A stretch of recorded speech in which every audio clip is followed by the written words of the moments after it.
Japan కొత్త ప్రధాని సానే టకాయిచి 2 రోజుల క్రితం ఆమె చేసిన వ్యాఖ్యలు ఇప్పుడు ప్రపంచమంతా హాట్ టాపిక్గా మారాయి. గుర్రంలా పనిచేయండి, నిద్ర అనేది మీ ఇష్టం, అలా పనిచేస్తేనే విజయం సాధిస్తామని టకాయిచి పిలుపునిచ్చింది. తన పార్టీ కార్యకర్తలకు, తన సహాయధ్యులకు ఆమె ఇదే చెబుతున్నారు.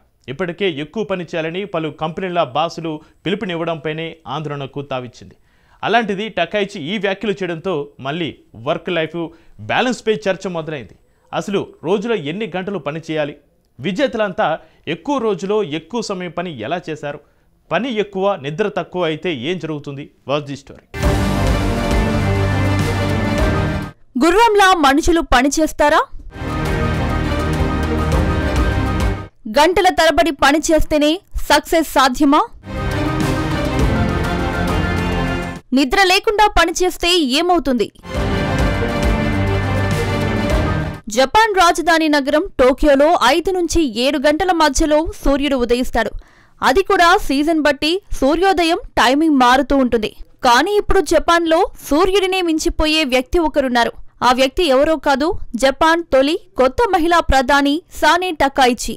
గత వారం రోజులుగా టోక్యో గాఢ నిద్రలో ఉన్నప్పుడు జపాన్ ప్రధాని తన సహాయకులను ఆఫీస్కు పిలిపించుకున్నారు. అప్పుడు సమయం తెల్లవారుజామున 3 గంటలు. అసలు అంత పొద్దున్నే అధికారులను టకాయిచి ఎందుకు పిలిపించుకుంది అంటే ఆమె లక్ష్యమేంటంటే 6 గంటల తర్వాత షెడ్యూల్ చేయబడిన బడ్జెట్ కమిటీ విచారణకు హాజరు కావడమే. ఇక్కడ గమనించాల్సిన విషయం ఏంటంటే ప్రధాని టకాయిచికి మాత్రం 3 గంటలకు లేవడం సాధారణ దినచర్యలో భాగమే.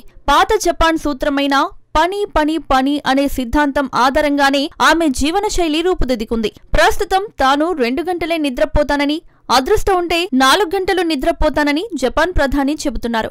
నిజానికి ఈ విధానం చర్మానికి అంత మంచిది కాదని టకాయిచి అంగీకరిస్తారు. కానీ వృత్తిపరమైన జీవితంలో మాత్రం పని సిద్ధాంతం అద్భుతాలను సృష్టిస్తుందని ఆమె నమ్ముతోంది.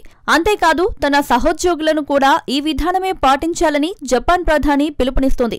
గుర్రాల్లా పనిచేయాలని తన పార్టీ కార్యకర్తలకు కూడా టకాయిచి కోరారు.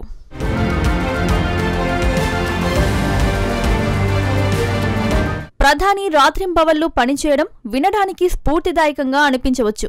కానీ ఇక్కడ మనం మాట్లాడుతున్నది జపాన్ గురించి. ఈ దేశంలో కరోషి అనే పదం చాలా ఫేమస్.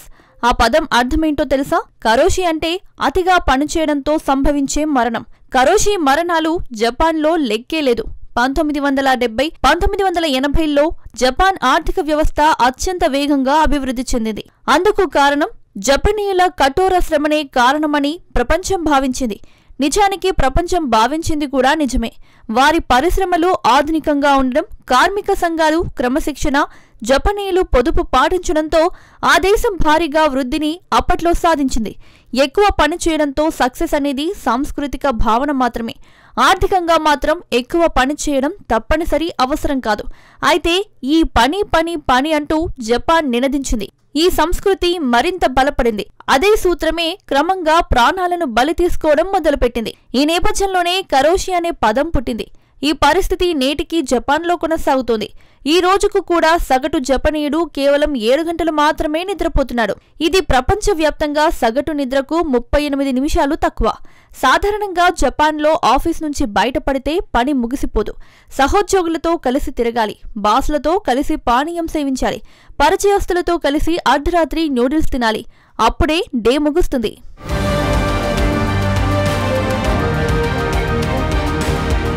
నిజానికి జపాన్లో పాటిస్తున్న వర్క్ విధానం అత్యంత సమస్యాత్మకమైనది, ప్లస్ నిలకడలేనిది. నిజానికి జపాన్ ప్రధాని నిద్ర ఐచ్ఛికమని తెలిపారు. అంటే నిద్రపోతారా పోరా అనేది మీ ఇష్టం, కానీ పని చేయండని టకాయిచి చెబుతోంది. ఇలా చెప్పడం అంటే ఇప్పటికే ప్రాణాలను బలిగొంటున్న సంస్కృతిని ఆమె బలపరుస్తున్నారు. వాస్తవం చెప్పాలంటే పని చేసి చేసి జపాన్ అలసిపోయింది. ఆ దేశ కార్మికులు కూడా భరించలేకపోతున్నారు. దీని పరిణామం ఆ దేశంలో జననాల రేటుపై తీవ్ర ప్రభావం చూపుతోంది. ఎక్కువ సమయం పనిచేయాలని పిలుపునిచ్చేది టకాయిచి ఒక్కరే అనుకుంటే పొరపాటే. క్రూరంగా పనిచేయాలని కోరుకునే వ్యక్తుల జాబితాలో ఇప్పుడు ఆమె కొత్త మెంబర్.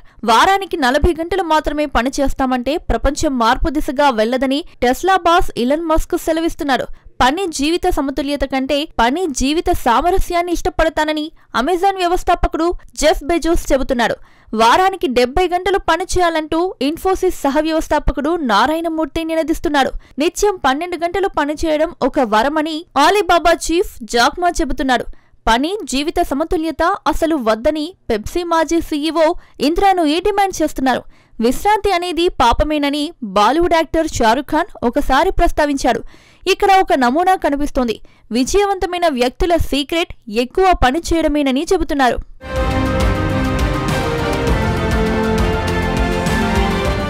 ఎక్కువ పనిచేయడం, మరిన్ని త్యాగాలు, భారీగా కాఫీలు తాగడమేనని సక్సెస్ సాధించిన వారు వివరిస్తున్నారు. ఇది వినడానికి బావుంది. నిజం చెప్పాలంటే వాళ్ళందరూ చెప్పింది కూడా ఫ్యాక్ట్. విజయం సాధించాలంటే ప్రయత్నం, నిబద్ధత అనేవి ముఖ్యం. రోజులో కేవలం 15 నిమిషాల పాటు జాగింగ్ చేసి మ్యారథాన్లో విజయం సాధించలేరు. ఇక్కడ ఈ విజేతలు చెప్పని సత్యం కూడా ఒకటి ఉంది. వాళ్ళు ఈ ప్రపంచానికి మినహాయింపులు, వారిలో అసాధారణ లక్షణాలు ఉన్నాయి కాబట్టి విజయం సాధించారు. వాళ్ళు చెప్పినట్లు అందరూ ఎక్కువసేపు పనిచేస్తే ఇలన్ మస్క్లు, జెఫ్ బెజోస్లు అయిపోరు కదా. ఒకవేళ అందరూ అలా చేస్తే మానసికంగా, శారీరకంగా అలసిపోయిన ప్రజలతోనే ఈ ప్రపంచం కనిపిస్తుంది. మరి విజయం సాధించాలంటే ఏం చేయాలి? దీనికి సమాధానం కొంచెం గమ్మత్తుగా ఉంటుంది. కష్టపడి పనిచేయడం ఖచ్చితంగా ముఖ్యమైన అంశం. ఎందుకంటే ఎక్కువ రెస్ట్ తీసుకునే ఏ దేశమూ, ఏ కంపెనీ, ఏ వ్యక్తి విజయం సాధించలేదు. కానీ మనిషికి శ్రమించడానికి కూడా ఒక లిమిట్ ఉంటుంది. భూమిపై అత్యంత విజయవంతమైన వ్యక్తులు ఎవరూ జీవశాస్త్ర నియమాలకు అతీతులు కాదు. మీరు మీ శరీరాన్ని ఒత్తిడికి గురి చేయొచ్చు, మెదడు సామర్థ్యాన్ని పెంచుకోవచ్చు. కానీ జీవితాంతం తెల్లవారుజామున 3 గంటలకు లేచి పనిచేస్తూ ఉంటే ఏదో ఒక రోజు అది ప్రాణాలను బలికొంటుంది. మీరు చేసే పనికి విలువనిచ్చే ప్రధాన అంశాలు మీ ఆలోచనలు, మీలోని శక్తి మాత్రమే. బహుశా గుర్రంలా మనిషి పనిచేయాల్సిన అవసరం లేదేమో. అవసరమైనప్పుడు కష్టపడి పనిచేయండి, వీలైనప్పుడు విశ్రాంతి కూడా తీసుకోండి. అదే మీ విజయానికి, ఆరోగ్యానికి మంచిది. వర్క్ లైఫ్ బ్యాలెన్స్ అనేది జీవితంలో నిలకడ కోసమే అన్న విషయం మర్చిపోవద్దు.